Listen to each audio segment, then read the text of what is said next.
La parole est à Hamidou Samaké pour le groupe Paris en commun pour 5 minutes, cher Hamidou. Merci Madame la maire, mes chers collègues. Le 1er avril 2023, le RSA, Revenu de solidarité active, qui assure aux personnes sans ressources un niveau minimum de revenus, a augmenté de 1,54%, alors que l'inflation était de 6,5% au premier semestre. Elle devrait être de 5,5% sur l'année 2023.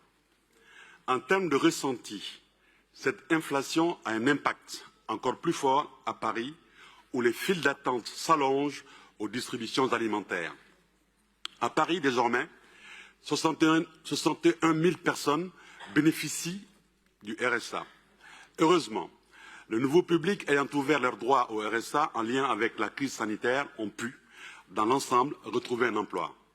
Cela signifie que l'accompagnement des allocataires porte ses fruits, mais les allocataires restants cumulent beaucoup de freins d'accès à l'emploi liés au niveau de diplôme et de formation, à l'âge, à des problématiques de santé et de logement. Cela est particulièrement vrai pour le public accueilli à la permanence sociale d'accueil, PSA Bastille, et l'accueil des hommes sans domicile stable et isolé, âgés de 25 ans et plus. La PSA Gauthier prend en charge, quant à elle, les femmes isolées de plus de 25 ans et les familles, couples avec ou sans enfants et familles monoparentales. C'est l'objet de la présente délibération qui précise le financement de la ville au CASVP pour cette mission d'accompagnement à hauteur de 2 300 000 €.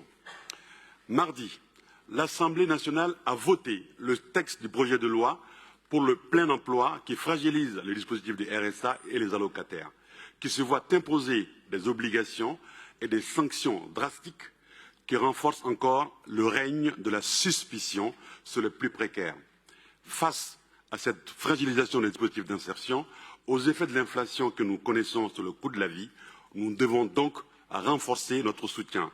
Je me réjouis de cette délibération que je vous invite à voter. Merci.